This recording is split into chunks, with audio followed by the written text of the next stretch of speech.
Par la grâce de Dieu toujours. Avec Jésus, tout n'est que grâce. Amen. Amen. Si tu es en vie, mon frère, ma soeur, c'est la grâce de Dieu. Amen. Si tu es ce que tu es là aujourd'hui, c'est la grâce de Dieu. Ouais. Tu as une famille, tu as un travail, c'est la grâce de Dieu. Tu as un toit, c'est la grâce de Dieu. Tu arrives à manger à ta faim, c'est la grâce de Dieu. Il fait grâce à qui il veut. Amen. Amen. Sa grâce vaut mieux que tout. Qu'est-ce qu'un homme peut donner en retour de la grâce de Dieu, de l'amour de Dieu? Toi et moi, Dieu nous a aimés avant la fondation du monde, lorsque nous n'étions que des pécheurs, sales, éloignés de Dieu, séparés de Dieu, méprisables, dignes d'être méprisés, pauvres, faibles que nous étions. Mais ce Dieu nous a aimés. Alléluia. J'aime la grâce de Dieu, mon frère, ma soeur. La grâce de Dieu nous a ramassés. Dieu va nous faire grâce encore ce soir. Nous allons partager la parole du Seigneur. Et le thème que nous allons voir ce soir, ça va être l'être à tout celui qui est appelé à vivre pour Dieu. L'être à celui ou celle appelée à vivre pour Dieu. Je répète. L'être à celui et celle appelée à vivre pour Dieu. Il ne faut pas trop bouger. Ouais, je pense, oui. L'être, non, oui, à cause de la caméra, on va y arriver. L'être à celui et celle appelée à vivre pour Dieu. Ça va être le thème de notre enseignement. C'est un enseignement. L'enseignement est très très important, mon frère, ma soeur. Si vous voulez, notre modèle, c'est qui? C'est Jésus. À vivre comme Dieu. À vivre pour Dieu. À vivre pour Dieu. L'être à celui et celle appelée à vivre pour Dieu. L'être à la personne qui est appelée à vivre pour Dieu, un homme ou une femme. Donc l'être à celui ou celle qui est appelée à vivre pour Dieu. Si nous avons tous noté, nous allons prendre nos Bibles dans 1 Corinthiens chapitre 1. Je disais que l'enseignement est très important parce que c'est l'enseignement qui permet de poser vraiment les fondements, les bases, qui fait qu'on grandit dans la foi. Alléluia. Amen. La prédication, c'est aussi bien. Mais l'enseignement, c'est très, très, très important. L'enseignement, en fait, l'enseignement, c'est l'instruction. L'enseignement nous rend capable de devenir forts. L'enseignement nous fortifie, nous fait grandir. C'est très, très important d'aimer les enseignements. Amen. Amen. On avait vu que l'enfant Jésus, de sa naissance jusqu'à 12 ans, on a parlé de lui. Mais de 12 ans à 30 ans, il était caché. On n'a pas beaucoup d'informations sur lui. Tout ce qu'on sait, c'est que l'enfant croissait, il grandissait en grâce devant Dieu et devant les hommes. Alléluia. Amen. Cela veut dire qu'il était en train d'être enseigné. Il recevait une instruction, en fait. Vous voyez, avant de commencer son ministère, Jésus a d'abord reçu une instruction. Bien qu'étant fils de Dieu, mais il a eu le temps où il a été instruit. Il s'est instruit. Vous voyez, il était obéissant à ses parents et il croissait donc en grâce, en connaissance, en sagesse, en intelligence devant Dieu et devant les hommes. Et la parole de Dieu nous dit dans Proverbes, j'aime beaucoup le livre de Proverbes,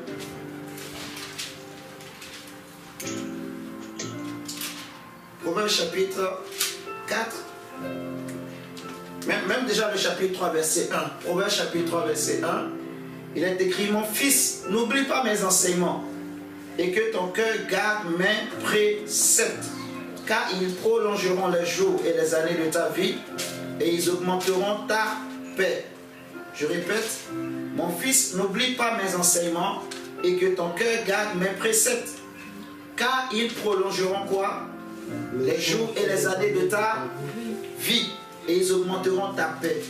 On va prendre le chapitre 4, le verset 1. Écoute mes fils, écoutez plutôt mes fils, l'instruction de qui? D'un père. Est-ce que vous êtes là avec moi? J'aime bien quand on participe. Alléluia. Même ceux qui sont en ligne, vraiment soyons très très attentifs. C'est important de participer. C'est important qu'on soit là de tout notre cœur, de toute notre âme, de toute notre pensée, de tout notre esprit. Alléluia. Est-ce que nous sommes là ce soir? Est-ce que nous sommes là ce soir? Est-ce que Gabriela, tu es là ce soir? Amen. Dylan, tu es là? Ok, c'est important. Ah, donc c'est seulement les enfants qui sont là. Est-ce que nous sommes là ce soir? Amen. Et même le diacre, vous êtes là ce soir? Amen. Oui, répondez. Est-ce que vous êtes là ce soir? Oui, nous sommes là. Oui. Amen. Amen. Il faut répondre. Parce que ton Amen, tu ne sais pas ce que cela crée. Est-ce que nous savons ce que ça veut dire Amen? Tu ne sais pas ce que cela crée. Il faut toujours dire Amen. Et ça va captiver aussi ton esprit. Ça fera que tu comprendras plus facilement. Tu seras vraiment, tu vas bien te plonger dans la parole. On est sur Proverbe chapitre 4, verset 1. Avant de prendre 1 Corinthiens, j'ai voulu qu'on prenne ça pour nous montrer l'importance de l'instruction. Nous avons étudié la vie de Jésus, son parcours, de sa naissance jusqu'à la fin de son ministère. On a compris que de sa naissance jusqu'à 12 ans, on a parlé de Jésus. Mais de ces 12 ans jusqu'à ses 30 ans, on n'a pas parlé de lui.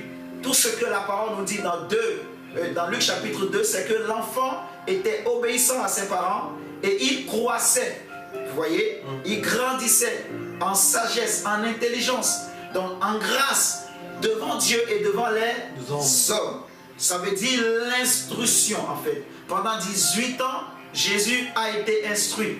C'est-à-dire pour un ministère de 3 ans, il a reçu une instruction de 18 ans. Est-ce que vous me suivez ce soir? Amen. Il a reçu une instruction de combien? 18 ans. Alléluia. Si on prend le cas de Moïse, pour un ministère qui devrait commencer à 40 ans, quand Moïse s'est lancé, il a tué l'Égyptien. Dieu a vu que Moïse n'était pas prêt. Dieu va le faire sortir de l'Égypte et il passera 40 ans dans le désert pour être préparé. Vous voyez? Pour recevoir l'instruction d'un berger, pour apprendre à conduire des brebis, pour apprendre à diriger, à prendre soin, à nourrir les brebis. Si on regarde David, avant de devenir roi, bien qu'il a reçu l'onction royale, il a passé des années dans le désert, en train de fuir, en train de courir à gauche, à droite. Et ce temps, c'est le temps d'instruction. David, le temps où il a tué Goliath, entre le temps où il était né, jusqu'au jour où Samuel va le oindre, et ensuite il va tuer Goliath, à partir de ce moment-là, jusqu'à ce que Saül va mourir, David a connu le désert. Et c'est le temps de la formation, de l'instruction. C'est très important, l'instruction, l'enseignement. En fait, l'enseignement nous donne le caractère qu'il faut pour l'appel de Dieu sur notre vie. L'enseignement nous donne le caractère qu'il faut, les capacités qu'il faut, la sagesse qu'il faut, la force qu'il faut. Regardez ce qu'il dit, ce que le Saint-Esprit nous dit dans Proverbe 4. Écoutez mes fils l'instruction d'un père et soyez attentifs pour connaître la sagesse. car je vous donne de bons conseils. Ne rejetez pas mon enseignement. Alléluia. Amen. Ne rejetez pas mon enseignement. Il dit, j'étais un fils pour mon père, un fils tendre et unique auprès de ma mère. Il m'instruisait alors et il me disait que ton cœur retienne mes paroles, observe mes préceptes et tu vivras. Acquiert la sagesse, acquiert l'intelligence. N'oublie pas les paroles de ma bouche et ne t'en détourne pas. On va sauter, regardez.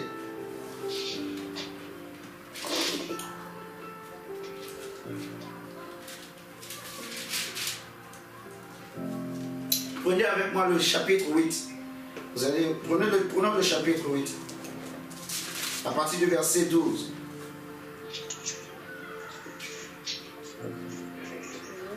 On va même remonter un peu. Prenez le chapitre 8 à partir du verset 6. Allez, on remonte un peu jusqu'au verset 6.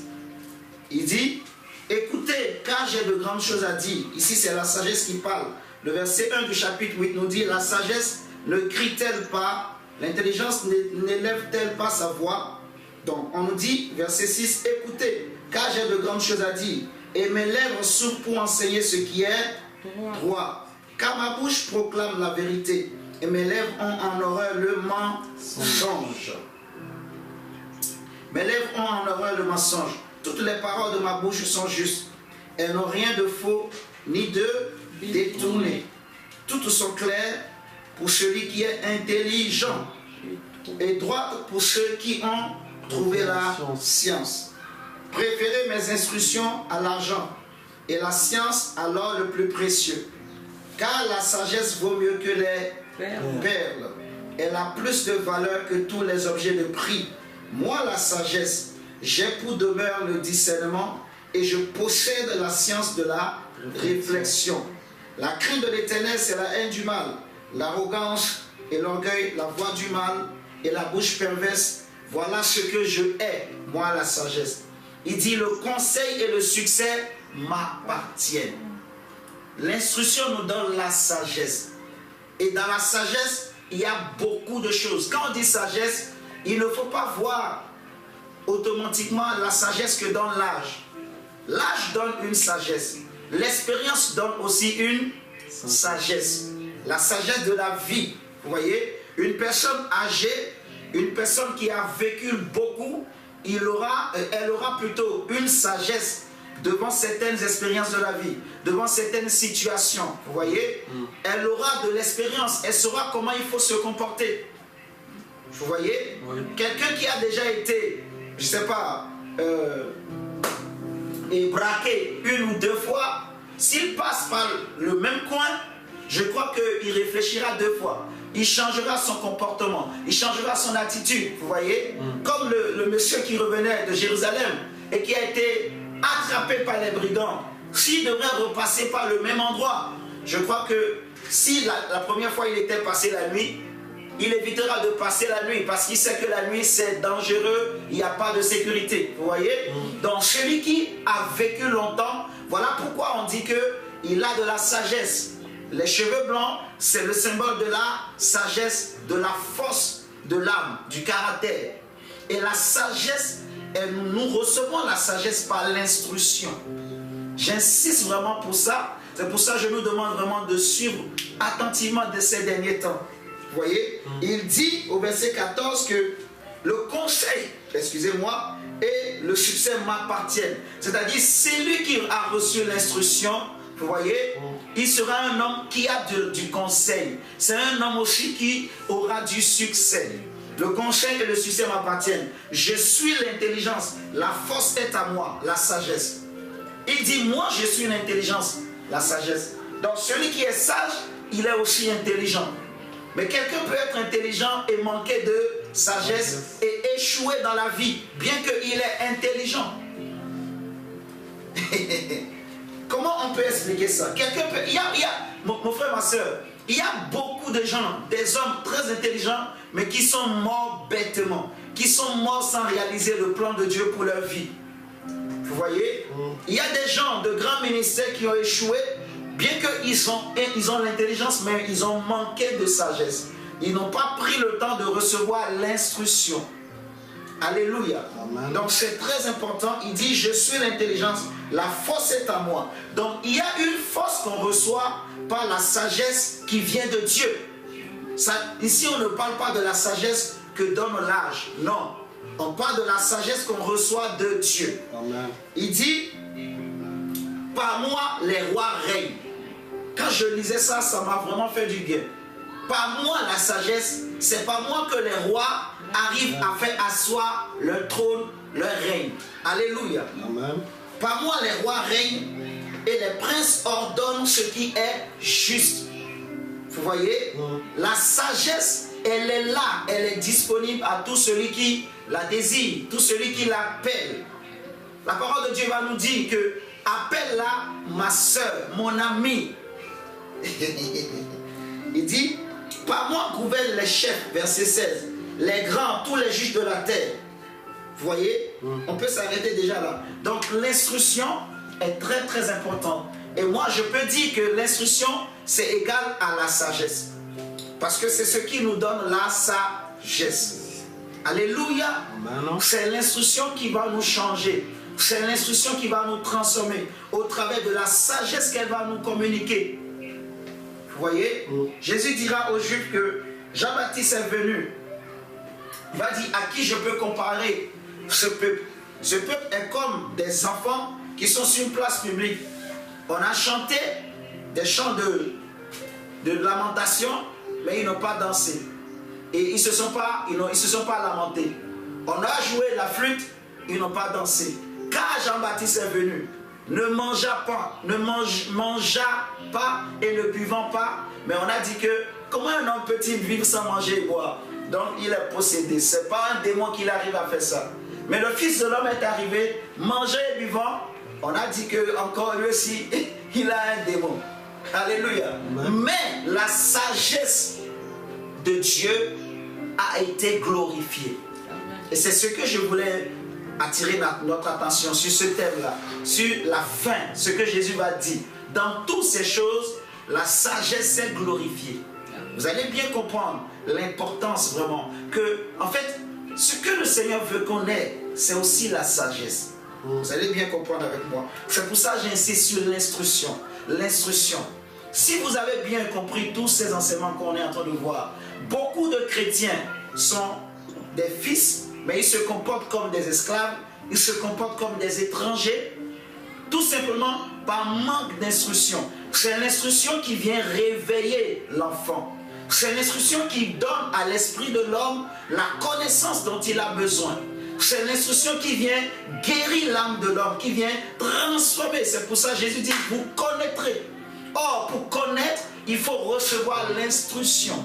Alléluia. C'est très important. On a besoin de cette sagesse-là. La sagesse, c'est une façon de vivre.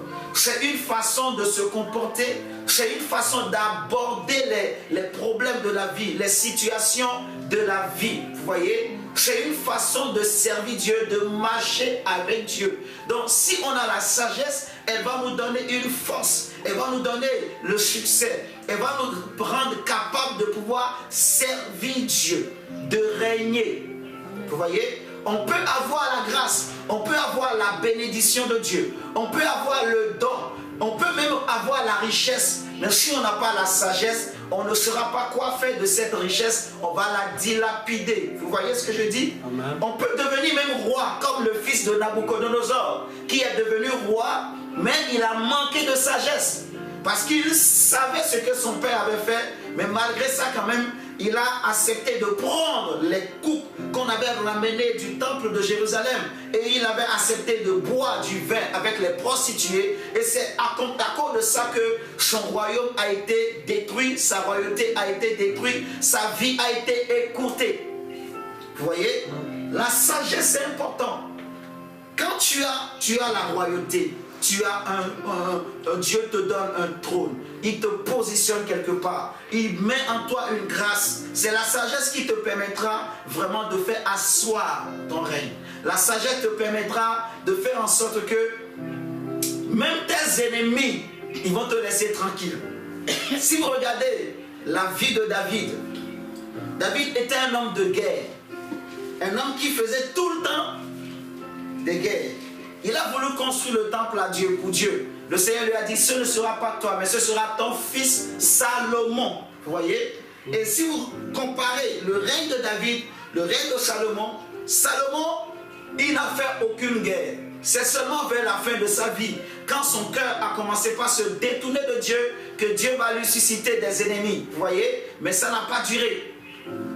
Donc on va dire son règne, c'était un règne de paix, de tranquillité, à cause de quoi? La sagesse que Salomon avait. Amen. Ce que David n'avait pas.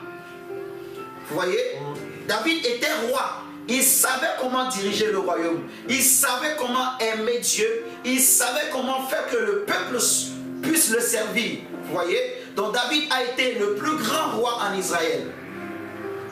Mais son règne n'était pas un règne de paix. Vous voyez? Il y avait tout le temps des guerres partout. Alors que Salomon, en son temps, le peuple était tranquille. En fait, la gloire d'Israël était élevée avec le roi, avec Salomon. Israël était devenu un grand royaume, un royaume puissant, un royaume respecté. Même les échos d'Israël sont allés même jusqu'en Afrique, au point que la reine de Séba a entendu parler d'un royaume et d'un roi. Donc, Israël était devenu un royaume puissant, mais sans faire la guerre, sans utiliser les armes. Il y a un texte de la parole de Dieu, de Proverbe, qui dit, Salomon lui-même dit, j'ai vu dans un village un vieillard. Il y avait un vieillard sage dans le village. Et les ennemis sont venus pour attaquer le village. Mais la ville ou le village a été sauvé à cause de la sagesse du vieillard. Est-ce que vous me suivez ce soir? Non. À cause de la sagesse du monsieur, il a compris ce qu'il fallait faire pour déjouer. La ville n'a pas été détruite, personne n'est mort, la guerre a été calmée grâce à la sagesse. C'est important, la sagesse dans la vie. Alléluia. Amen. Donc, suivez-moi très très bien. Je vous demanderai vraiment de me prêter votre attention. Nous allons partager quelque chose qui va nous faire du bien. Si nous prenons la Bible dans 1 Corinthiens chapitre 1, je vais lire deux versions, la version Louis II et la version français courant. Il y a des détails qui sont dans le livre de français courant qui m'intéresseraient bien. J'aimerais qu'on va regarder. Dans la version française Louis II, 1 Corinthiens chapitre 1, le verset 1. 1 Corinthiens chapitre 1, le verset 1. La parole de Dieu nous dit ceci. Paul, appelé à être apôtre de Jésus-Christ par la volonté de Dieu, et le frère Sosthène. Verset 2. À l'église de Dieu qui est à Corinthe, à tous ceux qui ont été sanctifiés en Jésus-Christ, appelés à être saints, et à tous ceux qui invoquent en quelque lieu que ce soit le nom de notre Seigneur Jésus-Christ, le Seigneur et le nôtre. Je m'arrête déjà là. Je vais nous lire la version français courant. Il dit de la part de Paul, qui par la volonté de Dieu a été appelé à être apôtre de Jésus-Christ, et de la part de Sosthène notre frère. Verset 2. À l'église de Dieu qui est à Corinthe, à ceux qui là-bas sont appelés à vivre pour Dieu. Et c'est de là que le thème est tiré. Le thème, on a dit, c'était quoi le thème? L'être à celui ou celle appelé à vivre pour Dieu. Vous voyez? Donc ici on nous dit à l'église de Dieu qui est à Corinthe, à ceux qui là-bas, donc à Corinthe, sont appelés à vivre pour Dieu et qui lui appartiennent par la foi en Jésus-Christ. J'aime beaucoup cette expression-là. On dit, le peuple qui est appelé à vivre pour Dieu, c'est un peuple qui appartient à Dieu par la foi en Jésus. Ah, Jésus. C'est un peuple qui appartient à Dieu au travers de la foi. qu'ils ont mis en Jésus, ils n'appartiennent plus au monde, ils n'appartiennent plus à leur famille, parce qu'ils ont cru en Jésus, ils appartiennent à Dieu, ils sont devenus la propriété privée de Dieu. Alléluia. Et c'est ce que Louis II a traduit par ceux qui ont été sanctifiés, appelés à être saints. Vous voyez, ça veut dire mis à part, un peuple mis à part. Mais j'aime bien la manière dont le mot a été tourné dans Louis II. Le peuple, donc, appelé à vivre pour Dieu et qui lui appartient par la foi en Jésus, et à tous ceux qui partout font appel au nom de notre Seigneur Jésus-Christ, leur Seigneur et le nôtre. Donc, ici, premièrement, Paul s'adressait à l'église qui était formée d'hommes et de femmes qui ont cru en Jésus-Christ à Corinthe. Mais ce que j'ai aimé, à la fin, il ajoute à tous ceux qui invoquent. Vous voyez, partout, tous ceux qui invoquent le nom de notre Seigneur Jésus-Christ, leur Seigneur est le nôtre. Ça veut dire que cette lettre-là, elle n'est pas seulement adressée aux Corinthiens, elle est aussi adressée à toi et à moi. Dis, elle est aussi pour moi. Elle est aussi pour moi. Amen. Cette lettre est adressée à nous en tant que chrétiens, en tant que disciples. J'aime bien le mot en tant que fils et fille. Et celui qui est fils, il n'est pas esclave. Il n'est pas étranger, il est fils. S'il est fils, il est un prince. Amen. Oh Jésus. Amen. Le problème du chrétien, c'est qu'il ne se voit pas comme étant un prince. Non. Le chrétien se voit toujours comme un esclave. Esclave du péché, esclave du monde, esclave des besoins de ce monde, vous voyez. Ce qui fait que l'esclave, dans la maison du maître, il va toujours tendre la main, il va toujours pleurnicher, il va toujours se lamenter, vous voyez. Et Paul dira aux Galates que aussi longtemps que l'héritier, le prince, demeure un esclave, c'est-à-dire un enfant, c'est-à-dire un ignorant, un esclave, un ignorant, s'il demeure un enfant, un ignorant, il n'est pas différent d'un esclave. Donc, on peut dire, aussi longtemps que l'héritier, il se comporte comme un esclave, vous voyez, il ne pourra pas hériter de ce qui lui a été promis. Il ne pourra pas jouir, il ne pourra pas profiter, il ne pourra pas comprendre, vous voyez. Donc, il faut changer de mentalité, il faut changer de façon de penser. C'est pour ça qu'on dit tel que Jésus-Christ est, tel nous devons être. C'est-à-dire comme des princes. Amen. Comme des fils et des filles. Vous voyez? Les gens ont appelé Abraham, nous savons que tu es un prince de Dieu. Dans Genèse 23. Nous savons que Abraham, tu es un prince de Dieu. Alléluia. Amen. On nous parle d'un peuple qui est appelé à vivre pour Dieu. Le verset 4, on va sauter le verset 3. Le verset 4 nous dit: je rends à mon Dieu de continuelles actions de grâce à votre sujet pour la grâce de Dieu qui vous a été accordée en Jésus-Christ. Le verset, je lis dans la version français courant: je remercie sans cesse mon Dieu à votre sujet pour la grâce qu'il vous a accordée par Jésus-Christ. C'est-à-dire que là où tu es, aussi loin que tu es, aussi grand que tu es, ou quel que soit ton sexe ou ta taille, qui que tu sois, peu importe ton âge, tes origines, Dieu a mis une grâce sur ta vie. Amen. Par la foi que tu as placée en Jésus, la confiance que tu as dit. J'aime beaucoup cette parole. Paul dit: je rends grâce à Dieu. Et moi aussi ce soir, je dirais même depuis le début de la semaine, je suis en train de rendre grâce à Dieu pour ta vie. Amen. Alléluia. Mon frère, je rends grâce à Dieu pour la grâce qui t'a été accordée en Jésus. La grâce qui t'a été accordée. Parce que en Dieu, tout n'est que grâce. Et la grâce de Dieu vaut mieux que tout. La faveur de Dieu vaut mieux que tout. La miséricorde de Dieu vaut mieux que tout. David dit: ta bonté vaut mieux que la vie. Alléluia. Amen.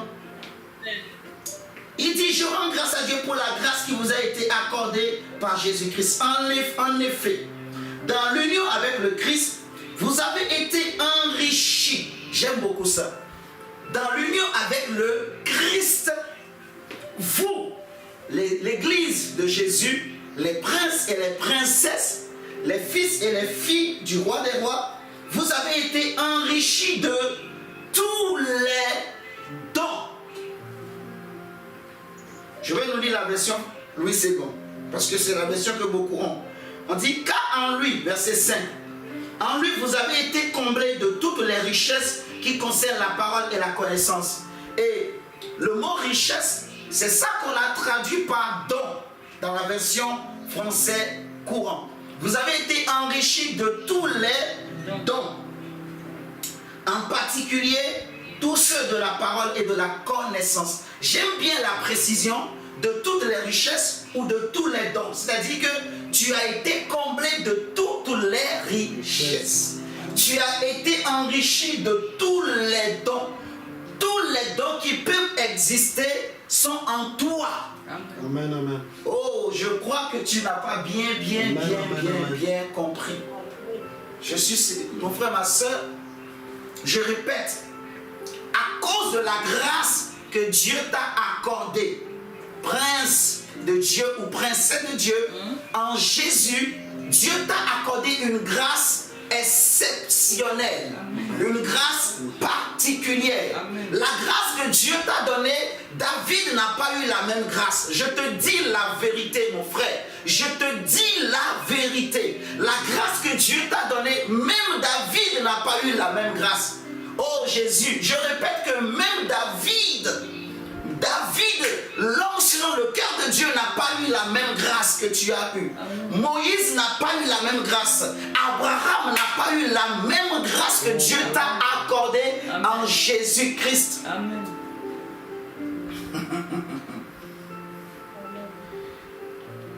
Je te dis la vérité. On dit en lui, en Christ, tu as été comblé de toutes les richesses. Tu as été enrichi avant même ta naissance, Amen. avant même ta conversion. Amen. Tu as été enrichi Amen. de tous les dons. Amen. Amen, amen, De amen. tous les dons. Amen.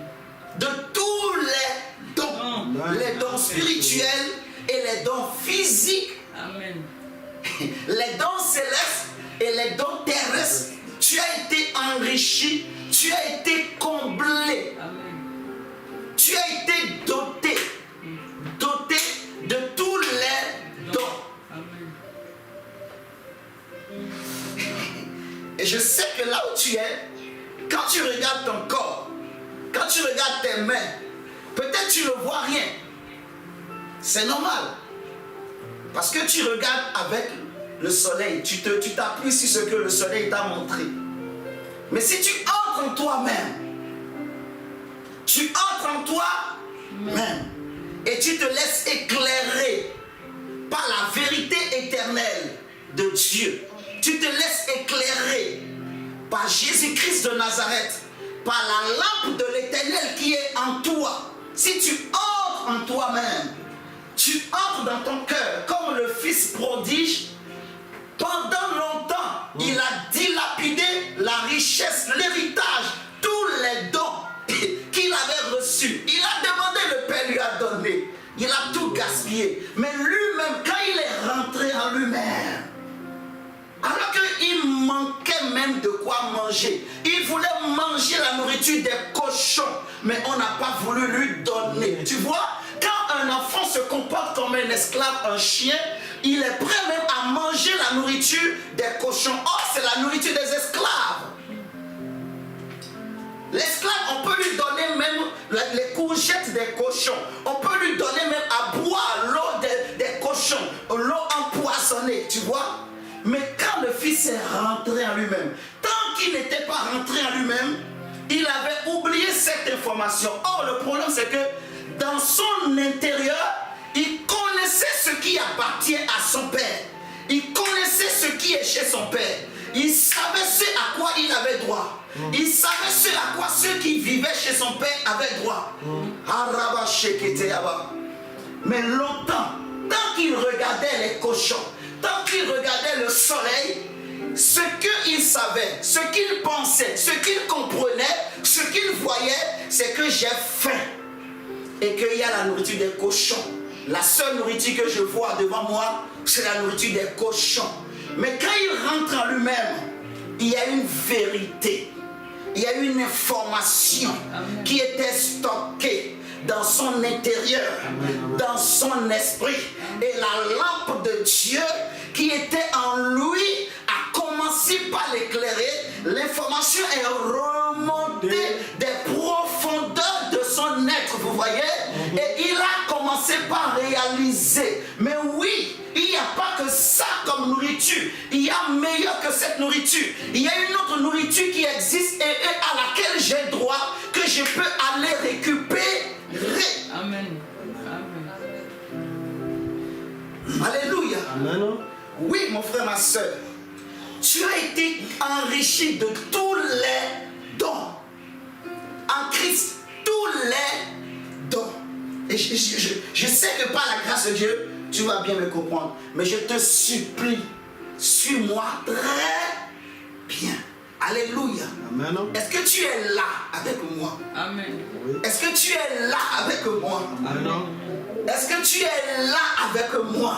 Amen. Parce que je veux te communiquer quelque chose ce soir. Je veux te communiquer quelque chose ce soir. Je veux te communiquer quelque chose de la part de Dieu ce soir. Amen. Alléluia. Amen. Alléluia. Amen. L'évangile, mon frère, on nous a toujours mal enseigné l'évangile. L'évangile, on nous a mal enseigné. Et tant que tu n'as pas bien compris l'évangile, mon frère, ma soeur, il y a beaucoup de choses. Même le salut est engagé. Même le salut est à bien analyser. Tant que tu n'as pas bien compris l'évangile, tu n'as pas compris l'évangile. Enrichi de tous les dons, en particulier tous ceux de la parole et de la connaissance. Donc il y a tous les dons, mais en particulier les dons qui concernent la connaissance, les dons qui concernent la parole. Dis la parole. La parole. Dis la parole. La parole. Dis encore la parole. La parole. Oh, dis la parole. La parole. J'aimerais que tu le dises avec, je ne sais pas moi, tu pèses la parole. La parole.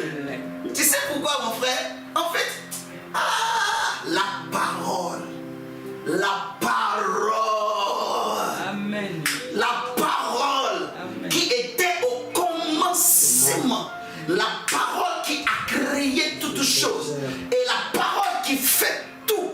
En fait, tu es créé à l'image de quelqu'un. Tu as un esprit qui vient d'un autre esprit, d'un esprit supérieur. Mais comme tu viens de l'esprit supérieur, tu as les mêmes choses de l'esprit qui t'a engendré en toi. Tu as les mêmes capacités et les mêmes qualités. Mais c'est juste que le monde, le soleil, t'a tellement dominé, a tellement dominé sur toi, a tellement surnagé sur toi, tu vois. Regarde au commencement dans Genèse, on nous a dit, ce n'était pas les ténèbres qui étaient au-dessus de l'esprit, mais c'était l'esprit qui était au-dessus. Mais toi, tu as un esprit. Amen. Tu vois, quand je dis ça, jusque-là, peut-être que tu n'as pas bien compris. Tu as un Esprit. ça veut dire que toi, normalement, tu dois être au-dessus de la chair, de la poussière. Parce qu'au commencement, la vérité qui était au commencement, l'une des vérités qui était éternelle, que Jésus est venu nous révéler également, c'est que c'est l'esprit qui est au-dessus. Mes paroles sont esprit et vie. Tu viens de Dieu. Tu es créé à l'image de Dieu. Or, Dieu, c'est la parole. Amen. La parole. Dieu fait toutes choses avec la parole. Dieu ne parle pas beaucoup. Mon frère, si les chrétiens savaient la puissance et l'importance de la parole, ils arrêteront de parler à tort et à travers, de parler de tout et de n'importe quoi et de rien. Ils n'accepteront plus de mettre leur nez, leur bouche dans des bêtises. Si toutes les femmes chrétiennes savaient la valeur de leur parole, la valeur de leur bouche, je te dis, je veux te communiquer quelque chose. Parce que après tout ces enseignements, nous allons commencer par opérer dans une autre dimension. Je te dis déjà prophétiquement. Donc si tu es en retard, tu regretteras. Je te dis, tu peux être à côté de moi, mais si tu n'as pas saisi, ça va être difficile pour toi. Tous les enseignements que nous sommes en train de voir, c'est pour que ta foi change. Pour que ta façon de penser change. Alléluia. Amen. Que tu ne sois plus un homme terrestre, que tu sois un homme céleste. Bon, je vais dire autrement. Que tu sois un être céleste. Amen, amen. Parce que quand je dis homme céleste, peut-être que des fois on n'arrive pas, on ne va pas bien comprendre. Que tu sois un être céleste, un homme spirituel. Et tu es un être céleste. Amen. Tu n'es pas un être charnel. Tu n'es pas un homme de ce monde. Tu es un être céleste. Amen. Tu as cru en Jésus. Tu as le Saint-Esprit en toi. Amen, amen, amen. Je dis que tu as le Saint-Esprit en toi. Ce que le diable ne veut pas, c'est que tu sois conscient et que tu acceptes cette réalité, que tu vives avec cette réalité.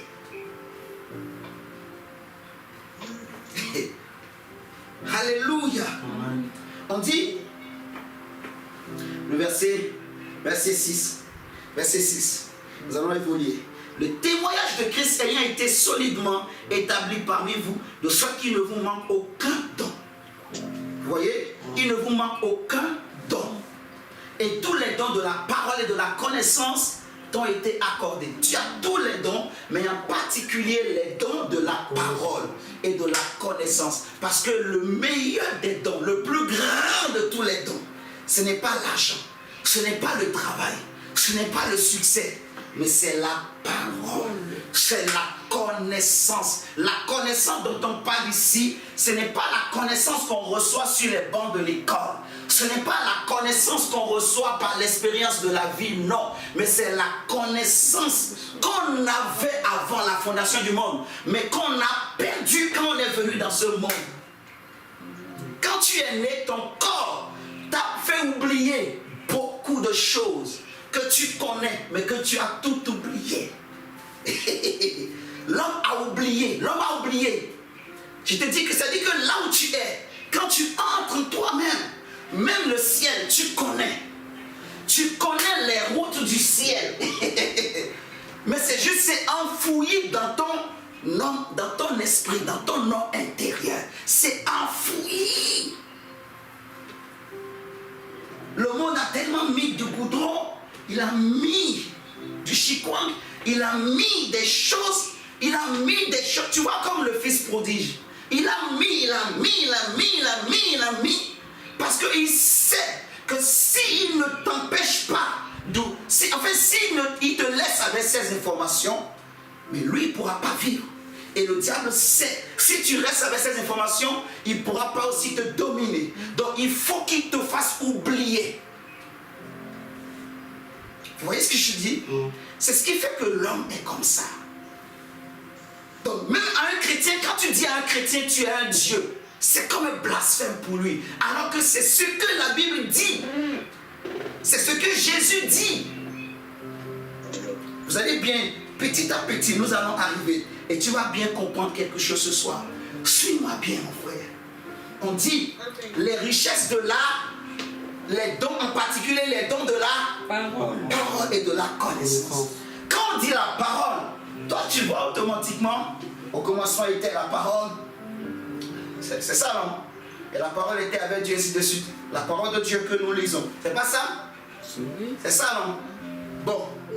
Tu es créé aussi à l'image de Dieu. Donc, tel que Dieu est, tu es. On est d'accord?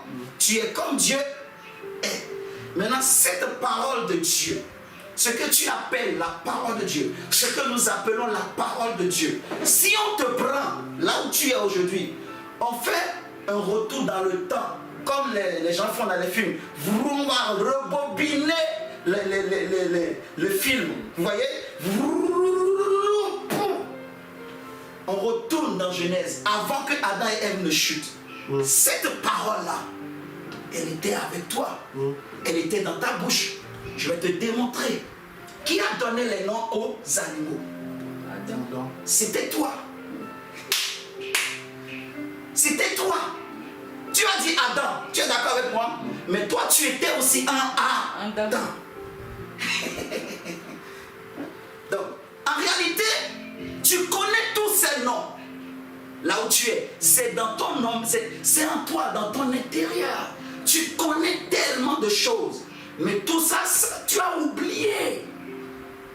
Vous m'entendez? Le Saint-Esprit, son rôle, c'est de te rappeler, de faire ressusciter, de ramener. Le Saint-Esprit prend ces choses que tu as oubliées et il te les redonne. Tu vois?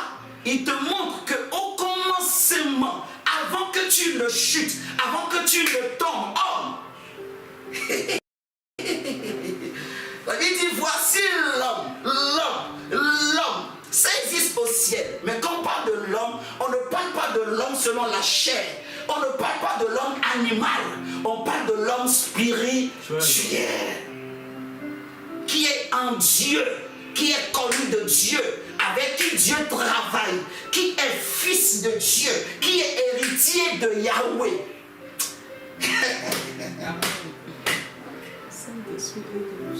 L'homme pour qui Dieu a tout créé, le Fils.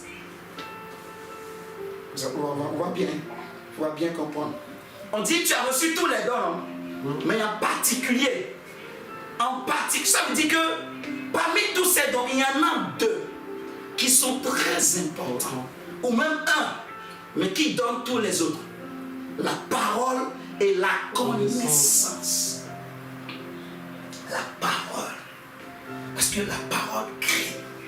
La parole fait tout. Un homme qui ne parle pas en désordre, qui connaît la valeur de sa parole, qui veille sur sa bouche quand il parle.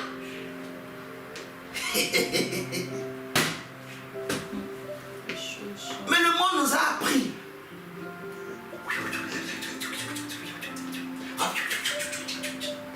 Tu as vu là, tu as vu ses cheveux, il ne s'est même pas peigné aujourd'hui. Tu as vu même le pantalon. On a tout vu. Tu as vu tout ça, il ne sait même pas chanter. Oh, ces hommes de Dieu là, ces hommes de Dieu, ces bandits, ces clochards, regarde-les, ces voleurs, ils sont nombreux. Quand on lui dit, ah, viens, on va aller prier dans une église. Ah, moi, j'aime pas vos églises.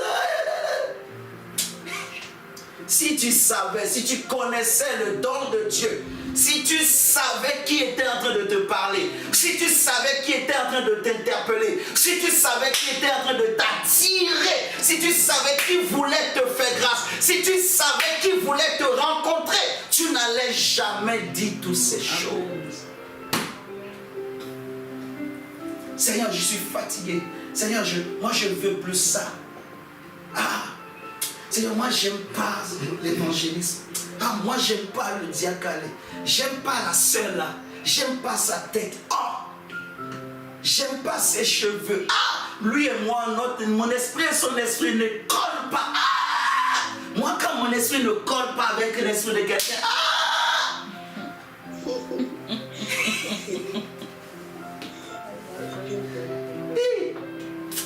si tu savais ce que tu as, si tu savais ce qui était en toi, si tu savais, si tu comprenais, if you know that, if you understand, si tu connaissais le don de Dieu, si tu comprenais la valeur du don de Dieu, c'est un enseignement. Alléluia. Vous avez reçu tous les dons, en particulier celui de ceux de la parole et de la connaissance. Le témoignage de Jésus, on va essayer d'évoluer, de Jésus-Christ ayant été solidement établi parmi vous, de sorte qu'il ne vous manque aucun don dans l'entente où vous êtes de la manifestation de notre Seigneur Jésus-Christ. On dit que vous avez reçu tous ces dons-là, vous avez été édifiés, vous avez été enrichis de tous ces dons en particulier le don de la parole. J'insiste, le don de la parole et de la connaissance. Pourquoi? Parce que le témoignage, dis le témoignage, le témoignage de Christ, de Jésus qui vient du ciel, la parole faite chair, la sagesse infiniment variée de Dieu, celui en qui, Colossiens nous dit, habite tous les trésors de la science et de la connaissance, c'est-à-dire tous les dons habitent en Jésus. Toute la sagesse de la création, toute la sagesse éternelle, divine de Dieu, la sagesse qu'on vient de lire dans Proverbes, en réalité c'est Christ. Amen. Alléluia. Éphésiens nous dira que afin que les dominations connaissent à travers l'église, Éphésiens 3 si je ne me trompe pas, la sagesse infiniment variée de Dieu. Dieu. Donc, la parole a été faite chair. On dit le témoignage de Christ. Le témoignage de Jésus. Ça veut dire les preuves, les signes de Jésus. Jésus nous a donné des preuves. Il nous a dit c'est quoi le ciel, c'est quoi Dieu veut. Il nous a dit, il nous a montré, il nous a donné des preuves. De quoi? Il nous a donné des preuves de quoi? Dis de quoi? De quoi? De quoi? De quoi? Alléluia. Amen. Un jour, Nicodème est venu voir Jésus. Jésus lui a dit, si nous vous parlons des réalités spirituelles terrestres, et si vous ne croyez pas, vous ne comprenez pas, comment comprendrez-vous quand nous allons commencer par vous parler des réalités spirituelles célestes? Parce que le spirituel, il y a le spirituel de ce monde. Il y a aussi le monde spirituel de Dieu qui est en haut.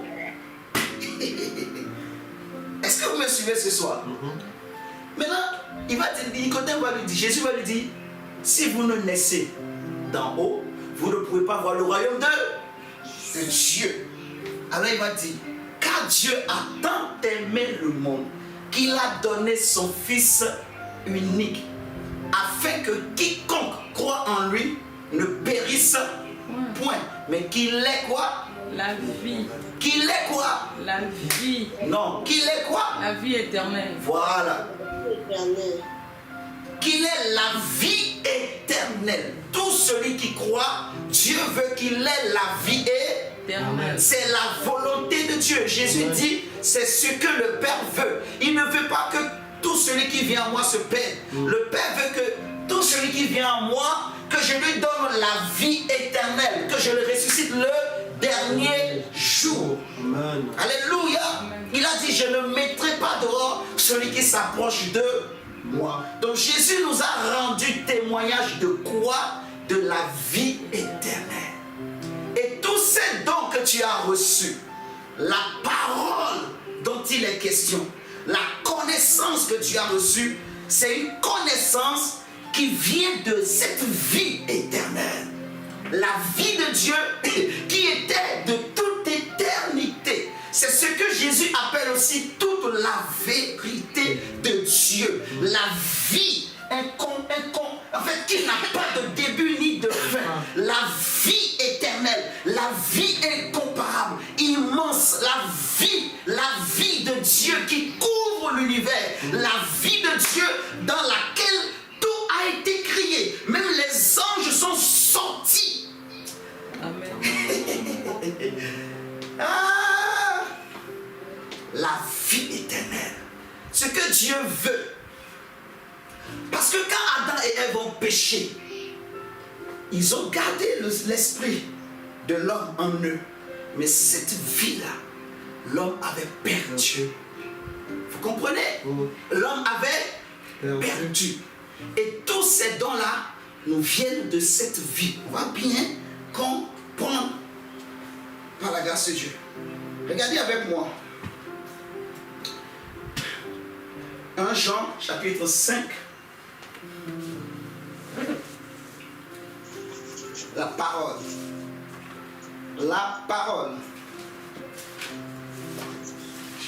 Pierre va dire à Jésus, à qui irions-nous?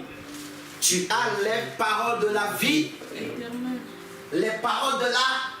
Vie éternelle. Est-ce que vous êtes là? Amen. Jésus, Pierre va lui dire plutôt que tu as les paroles de la vie éternelle. Et cette lettre que nous sommes en train de décoder, elle est adressée à toi. Cette lettre, elle est pour toi. Dieu veut te faire connaître par cette lettre, toi qui es fils et fille de Dieu, prince du royaume de Dieu. Tu n'es pas un étranger dans la présence de Dieu. Tu n'es pas étranger à ces choses. C'est juste que ces choses t'ont échappé. Et Dieu veut te rappeler à toi et à moi ce à quoi tu as droit. Amen. Amen. Amen. 1 Jean chapitre 5, versets 6 à 13.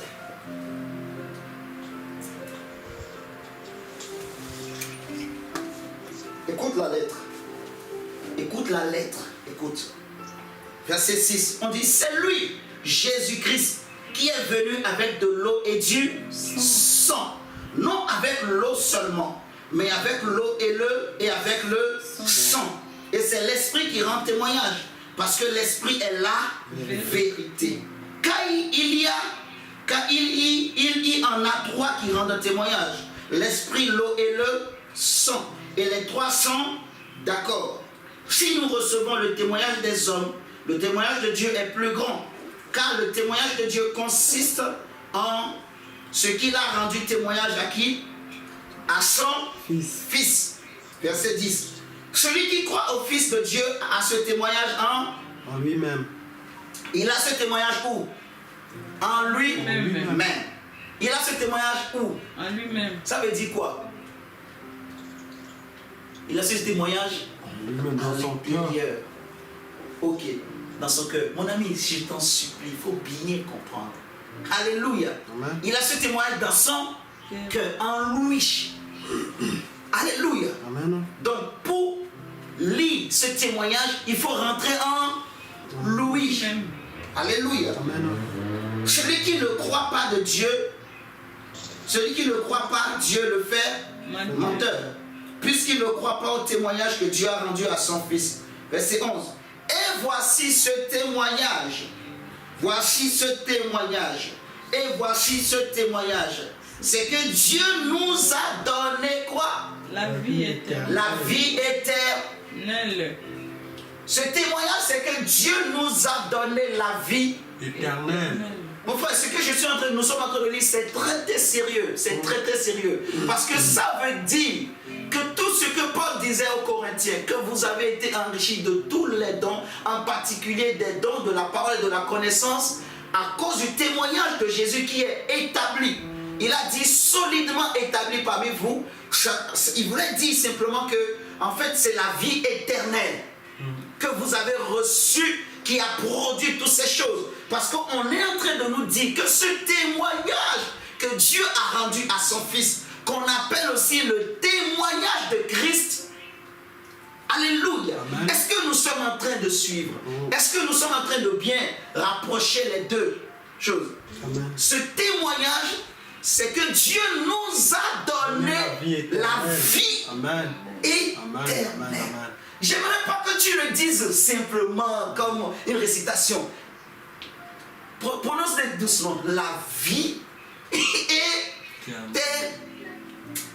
Je sais que quand je te dis ça, peut-être que ça te fait rigoler.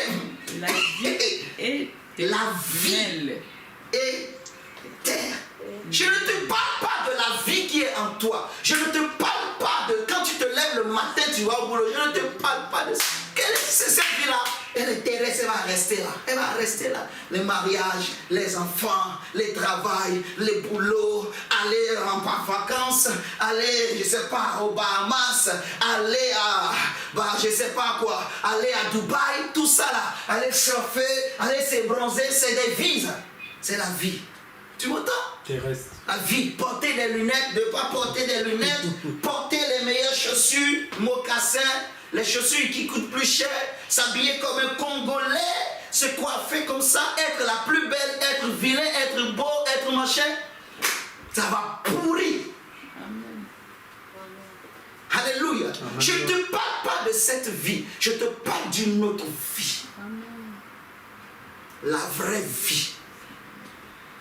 La vie éternelle. Jésus dit, que sait-il à un homme de gagner tout ce monde et devenir célèbre s'il perdait son âme? Vous m'entendez? Qu'est-ce que ça te sert si tu perdais ton âme? On dit, et voici ce témoignage, c'est que Dieu nous a donné la vie éternelle et que cette vie est dans son Fils. Celui qui a le Fils a la vie. Donc, celui qui a le Fils, il a ce témoignage en lui. Ça veut dire aussi qu'il a la vie éternelle en lui. Et celui qui n'a pas le Fils de Dieu n'a pas la vie, c'est-à-dire la vie éternelle. Verset 13, je vous ai écrit ces choses afin que vous sachiez que vous avez la vie éternelle, vous qui croyez au nom du Fils de Dieu. Mon frère, c'est très important et très sérieux ce que nous venons de lire. Parce que l'apôtre Jean est en train de dire que toi qui es en train de m'écouter, si tu as réellement cru, si vraiment Jésus-Christ est formé en toi, comme on avait déjà vu, vous voyez, si Jésus a été formé, si tu as laissé que Jésus soit correctement formé, que Jésus prenne toute la forme, c'est-à-dire que tu as accepté les réalités éternelles, les vérités éternelles, les pensées éternelles que Jésus nous a apportées. L'évangile, ce n'est pas toujours ce qu'on t'a fait croire. J'aimerais vraiment que tu comprennes bien ces mystères, parce que c'est des mystères. C'est des choses qu'on appelle des mystères. Jésus dit, il a plu au Père de vous donner le royaume. Il dit aux disciples, je leur parle en parabole, afin qu'ils écoutent, mais ils ne comprennent point. Mais à vous, il vous a été donné de connaître les secrets, les mystères du royaume de Dieu. Le royaume est forcé. Mais ce sont les violents qui s'en emparent. S'il n'y a pas la révélation, mon peuple est sans frein. Le peuple est sans frein. S'il n'y a pas de lumière. Frère, il faut que je comprenne. Il faut que tu comprennes. Il faut que ça rentre. Est-ce que Jésus est formé? Est-ce que vraiment Jésus a été bien formé? Est-ce que vraiment le Jésus, la forme de Jésus qui est en nous, c'est la vraie forme? Est-ce que c'est un Jésus debout ou un Jésus handicapé? Que Dieu nous pardonne. Mais je suis en train d'enseigner. Vous voyez, Jésus ne peut pas être handicapé. Jésus ne peut pas être divisé. Mais aujourd'hui, il y a des chrétiens dans leur cœur, c'est un Jésus divisé. C'est un Jésus, un pied est lié, donc il saute avec un seul pied. Il marche avec un seul pied. Il y a des chrétiens aujourd'hui, c'est un Jésus, il y a un bras qui ne fonctionne pas. Est-ce que Jésus est bien formé? Bien formé, comme l'enfant se forme dans le ventre d'une mère. Est-ce que Jésus a été bien? Est-ce que Jésus est bien? Parce que être en Christ, la Bible dit celui qui a le Fils, avoir le Fils, vous voyez, ça veut dire que Jésus-Christ est bien formé en nous. C'est ça, ce que Paul disait aux Galates. On avait vu ça la dernière fois, vous vous rappelez? Est-ce que vous vous rappelez? On avait vu ça la dernière fois, vous vous rappelez pas? Quand on avait vu tel il est tel, nous sommes. J'avais donné des versets pour montrer que Jésus fait. Bon, prenons Galates. Galates. C'est pour ça, réécoutez les enseignements, réécoutez. Ça va nous aider. Je vous dis la vérité, même moi-même, bien que je prêche, mais je réécoute par la grâce de Dieu.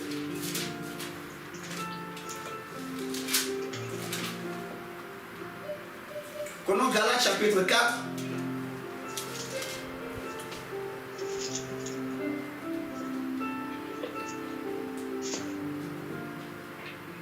Galates chapitre 4. Verset 19, voilà. Tu peux nous lire à haute voix, s'il te plaît. À haute voix. Pour qui j'approuve de nouveau les douleurs de Les enfants pour qui, Mes enfants pour qui j'éprouve les douleurs de nouveau. Je vois pas bien. J'éprouve de nouveau. Disons la parole de Dieu dans Galates 4, le verset 19. Mes enfants pour qui j'éprouve de nouveau les douleurs de l'enfantement jusqu'à ce que Christ soit formé en vous. Jusqu'à ce que Christ soit formé en vous. En vous.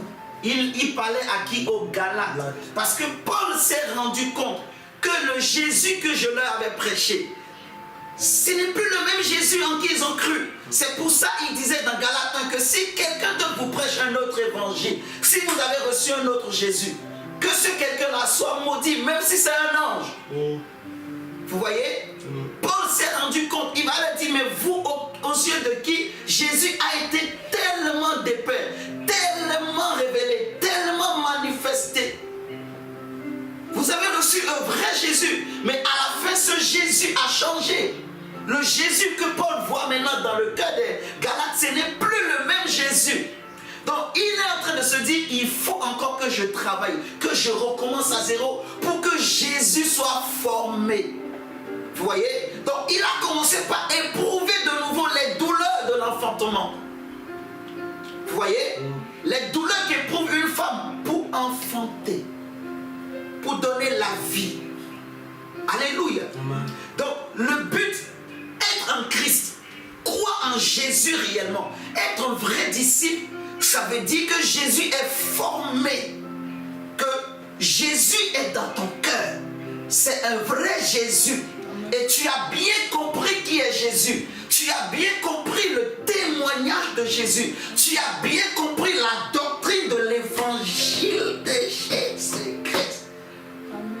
Le problème, c'est qu'il y en a, il peut faire 20 ans dans les églises, il n'a pas bien compris. Je vous dis la vérité, mes frères. Je vous dis la vérité.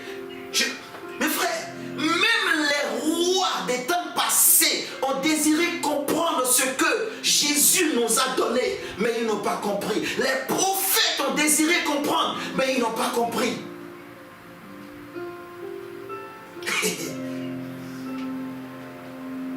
C'est-à-dire que là où tu es plus grand que David, tu es plus grand que Abraham, tu es plus grand que Moïse.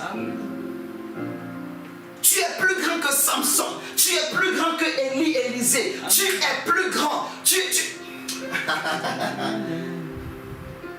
Mais il faut comprendre, tu as un don, la parole. Je dis la parole. Ah, veille sur ta bouche, ma soeur. Veille sur ta bouche, sur tes lèvres, mon frère. Arrête de parler n'importe comment. Arrête de parler de n'importe quoi. Alléluia. Veillons. Ah, Jésus, Seigneur. Prenez Ephésiens 3. Ephésiens 3. On va toujours parler de former en vous. Et après, on va continuer. Même si on ne termine pas aujourd'hui, par la grâce de Dieu, si le Saint-Esprit le veut, je crois qu'il va vouloir, à moins qu'il change l'enseignement, mais on continuera. Parce qu'il y a beaucoup de... Il y a vraiment des choses que je veux communiquer. Le Saint-Esprit veut qu'on communique, qu'on comprenne. Dis avec moi, je veux comprendre aujourd'hui l'évangile. Je veux comprendre mon héritage. Je veux comprendre mon héritage. Ephésiens chapitre 3, le verset 14 à 19. On y va, mon diacre? Lisons la parole de Dieu dans Ephésiens 3, le verset 14 à 19. À cause de cela, je fléchis les genoux devant le Père, duquel tire son nom toute la famille dans les cieux et sur la terre. Vas-y. Les cieux et sur la terre, afin qu'il vous donne, selon la richesse de sa gloire, d'être puissamment fortifié par son esprit dans l'homme intérieur. Continue. En sorte que Christ habite dans vos cœurs par la foi. En sorte que que Christ habite. En fait, c'est ça. C'est ça. Que Jésus soit, quand on dit Christ formé dans les cœurs, ça veut dire que Christ habite. Mais il dit que Christ habite dans vos cœurs par quoi? La foi. La foi. Ça veut dire par ce que tu penses. Ça veut dire par ce que tu as reçu. Vous voyez, la vérité, les vérités, la connaissance, la parole que tu as reçue et les pensées que cette parole produit en toi, le métanoïa que cette parole a produit en toi, le changement de comportement, de connaissance, d'attitude, de personnalité, de personnage, que cette parole, que cette vérité a produit en toi. C'est ça qui fera que Christ va habiter dans ton cœur. Parce qu'aujourd'hui, laisse-moi te dire, dans le cœur de tout homme, il y a un esprit qui habite. Mais l'esprit qui habite, c'est ce qu'il a entendu en fait. Parce qu'on dit la foi vient de ce qu'on entend. C'est ce qu'il a entendu qui fait qu'il y a un esprit qui vient habiter dans le cœur. Mais quand nous recevons Jésus, nous entendons Christ, nous entendons l'appel de Dieu, nous entendons la vérité. Et Dieu nous donne le Saint-Esprit. Alléluia.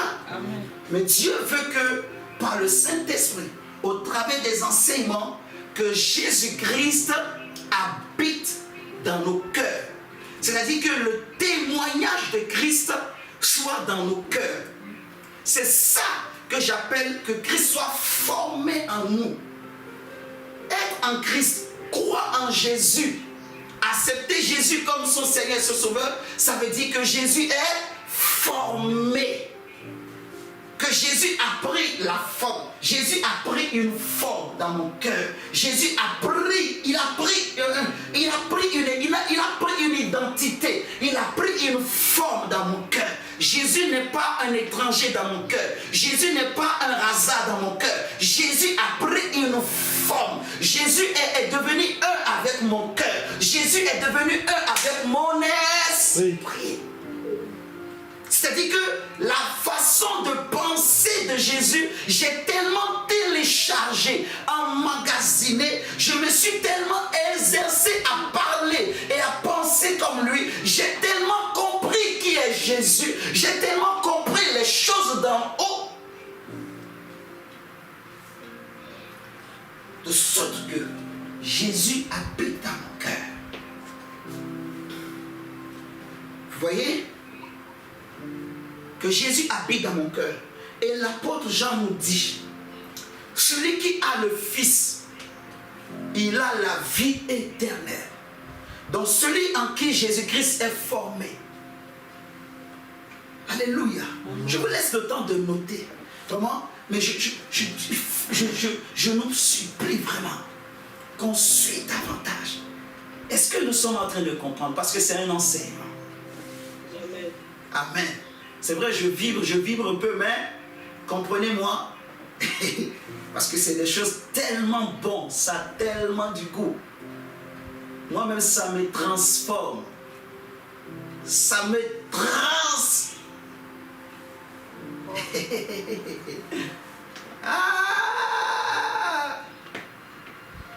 ça les transforme. La connaissance, hein? Ça change la vraie connaissance. Alléluia. Amen. Est-ce que tu es là? Dis-moi. Tu es là? Tu es là? Amen. Oui. Tu es sûr que tu es là, vraiment? Dis-moi si tu es là. Tu es là? Amen. Oui, oui. D'accord. Parce que je pensais que peut-être tu es parti au village ou dans la cuisine. Alléluia.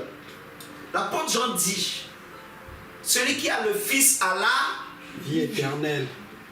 Celui qui a le Fils a la vie éternelle. Vous voyez? Celui qui n'a pas le Fils, il n'a pas la vie éternelle. Or, avoir le Fils, c'est quoi? On a expliqué que Jésus soit formé. Amen. Que Jésus habite dans notre cœur par la foi. Au travers des choses qu'on pense. Au travers de notre façon de penser. Vous voyez? Au travers de notre façon de penser. C'est là que Jésus va habiter dans nos cœurs. Donc, si on rapproche ces deux textes, ça veut dire que quand on dit que vous avez été enrichis de tous les dons, en particulier du don de la parole et de la connaissance, on veut me dire que tous ces dons-là, et c'est en particulier le don de parole et de connaissance, c'est dans la vie éternelle que nous recevons quand on reçoit Christ. Alléluia. Amen. On est d'accord? Ça veut dire que dans la vie éternelle, il y a des dons. Il y a tous les dons. Il y a plusieurs dons. Il y a une infinité de dons. C'est pour ça, par exemple, Paul pouvait dire aux Éphésiens que, en fait, au travers de l'Église, que les dominations, les principautés connaissent, Éphésiens 3:10, je crois, connaissent aujourd'hui par l'Église la sagesse infinie. Voilà, c'est ça. Éphésiens 3:10, la sagesse infiniment variée de Dieu. Vous voyez? Donc, quand on parle de la vie, quand on parle de la connaissance, derrière le mot connaissance, on veut parler d'une sagesse. Vous m'entendez? Tout à l'heure, quand je disais, au début, je disais quelqu'un qui a de l'expérience. La sagesse de ce monde, ou la sagesse liée à la vieillesse, c'est que c'est quelqu'un qui a de l'expérience. Vous voyez? Il connaît des choses. Et ces choses qu'il connaît, ça lui donne une sagesse en fait. Quand on dit qu'une personne âgée, il est sage, c'est simplement parce qu'il a une connaissance que le jeune n'a pas. Alléluia. Amen. Une personne mature, il sait bien comment diriger un foyer, par exemple. Tu vois? Alors que si tu prends un jeune qui n'a aucune expérience, au début, il va quand même commettre des erreurs. Et après, s'il est intelligent, il va devenir sage. Vous voyez? La sagesse, c'est une connaissance.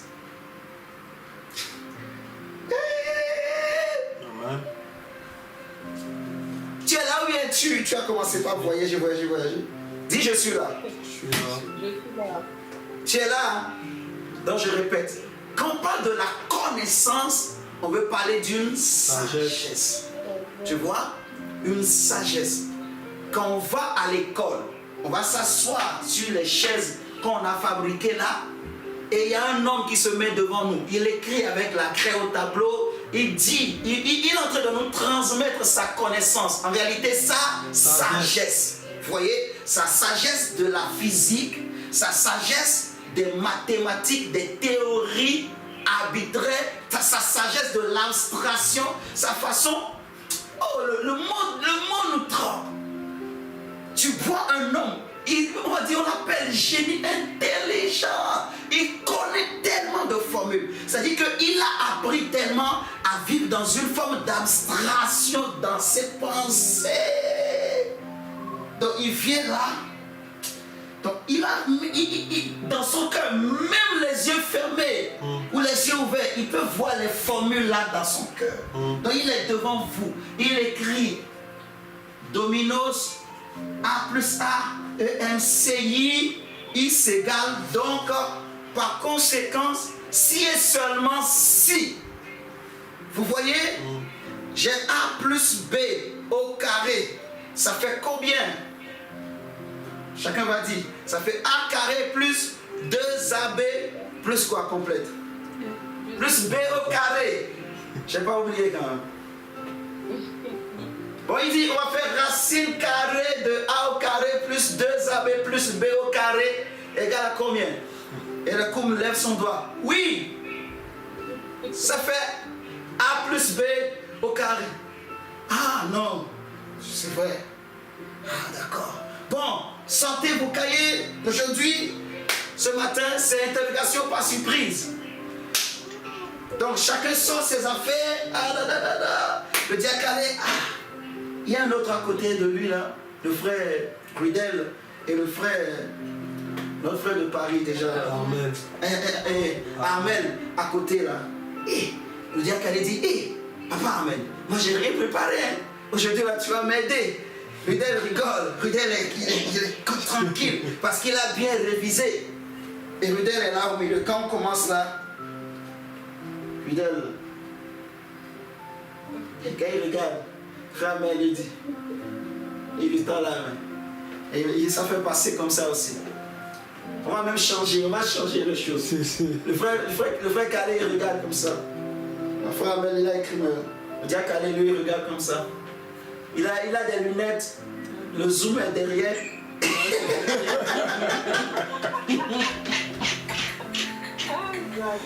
Il est assis devant Armel. Il fait comme ça. Mes lunettes sont sales, je vais essuyer. Mais en réalité, c'est travaillé. Ça zoom, il regarde, il a bien regardé.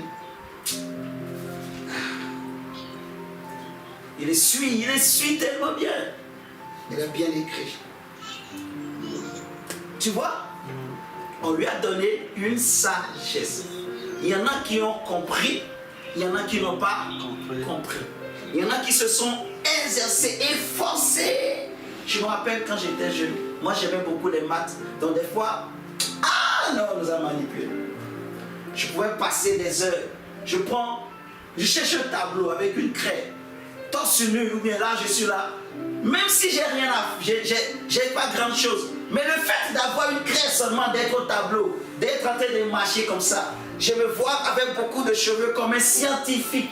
Dans ma tête, je serais un grand scientifique. Je vais travailler à la NASA. En plus, quand les gens t'appellent un mathématicien, je suis mathématicien. Je m'appelle à l'université, j'avais eu 21 sur 20. Et tous les Tunisiens, c'est un génie. Tous les Ivoiriens étaient derrière moi. Les Camerounais, tout le monde. Moi aussi, j'étais. S'ils savaient comment j'ai bossé. Et c'était vraiment la grâce de Dieu. Mais vous voyez, c'est une sagesse qu'on nous a donnée, en fait. Vous voyez? Et c'est à cause de cette sagesse, c'est grâce à cette sagesse que le monde est construit, que le monde est organisé. Vous êtes en train de me comprendre? C'est cette sagesse-là, à la fois qu'on reçoit à l'école, à la fois qu'on acquiert avec l'âge, avec l'expérience. Vous voyez? Tu vas faire la conduite, tu ne savais pas conduire une voiture, mais un monsieur te prend, il se met à côté de toi à force de te parler. Il t'exerce. Quand tu veux aller à gauche, il te redresse, il te parle. À force de te parler, tu finis par comprendre. Et ce qu'il connaît, il t'a transmis. C'est rentré en toi. C'est rentré dans ton cœur. Vous voyez? Donc toi aussi maintenant, tu peux tenir les volants. Des fois même, il y en a même, il n'a pas besoin de tenir tellement qu'il maîtrise. Comme les diacalés. Il n'a pas peur. Il appuie vous. Et la soeur Karine est à côté. Bon. Là, je fais rigoler un peu là. Mais tu vois, tout ça c'est une sagesse qu'on a donnée. Tu vois? Et ce qu'on appelle la sagesse du monde, c'est cet ensemble-là, en fait. Tu vois? Donc la sagesse c'est une connaissance. Ou la connaissance c'est une sagesse. Maintenant on dit que dans cette vie éternelle, nous avons reçu en particulier le don de la parole et de la connaissance. Donc Jésus en lui habite corporellement tous les trésors de la science et de la connaissance. Colossiens 3. Ça c'est dans Colossiens 3. Si vous... Il est l'heure, hein? Il est l'heure. On va prendre juste ça et puis on va s'arrêter là. On pourra continuer la prochaine fois. Si vous avez des questions, notez-les. Parce que c'est un enseignement vraiment... c'est quel verset déjà, Saint-Esprit?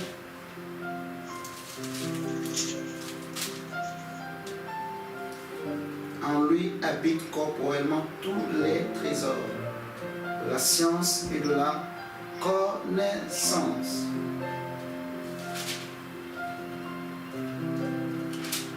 Dans Colossiens 2, verset 2, allez. Colossiens 2, verset 2 à 3, mon Dieu. On y va. Et puis on va se lever, on va remercier le Seigneur. Et tu diras à Dieu, Seigneur, je ne veux pas être un étranger à ces choses. On va se lever, on va lire Colossiens chapitre 2, verset 2 à 3. Ok. Lisons la parole de Dieu dans Colossiens 2, versets 2 à 3. Afin qu'il ait allant le cœur rempli de consolation, qu'il soit uni dans la charité et enrichi d'une pleine intelligence pour connaître le mystère de Dieu. Pour connaître le mystère de Dieu. Savoir Christ. Savoir Christ. Mystère dans lequel sont cachés tous les trésors de la sagesse et de la science. Mystère dans lequel sont cachés tous les trésors de la science et de la sagesse. Tu vois? Ça nous parle de la sagesse, le mystère de Christ dans lequel est caché. C'est-à-dire que cette connaissance, cette parole, ce don, tous ces dons, cette vie éternelle que Dieu nous donne, Dieu nous a donné et qui cache toutes ces choses, c'est en Christ. Amen. Tu vois? Et c'est pour ça, c'est parce que c'est en Christ que toi aussi Dieu t'a adressé cette lettre pour te dire que ces choses aussi sont ton partage. Amen. Donc, si Dieu le permet, rappelle-moi, nous allons bien expliquer cette sagesse. Comme Paul disait aux Corinthiens, parce qu'il y a encore des choses qu'on n'a pas touchées. Il disait, voilà, cependant c'est une sagesse que nous prêchons, qui n'est pas de ce siècle. Parce que si les chefs de ce monde, si les puissants de ce monde avaient connu cette sagesse, ils n'auraient jamais crucifié. Tu vois? Et dans cette sagesse, Paul dit, tu vois, que la prédication de la croix est une folie. Donc celui qui a cette sagesse, celui qui a cette parole, et cette connaissance, il est comme un fou. On va parler, vous allez bien comprendre. Mais c'est important de bien comprendre. Amen. Alléluia. Amen. Est-ce que nous sommes là? Amen. On va se lever, on va remercier le Seigneur. Là où tu es, prie avec moi, élève la voix et parle à ton Dieu. Dis Seigneur, merci pour ta parole. Seigneur, je ne veux pas être un étranger chez toi. Seigneur, aide-moi à bien comprendre ces mystères. Aide-moi à bien capter ces choses, à bien les comprendre au nom de Jésus. Et Seigneur, enseigne-moi encore, amène-moi dans les profondeurs, remplis-moi de l'esprit de connaissance.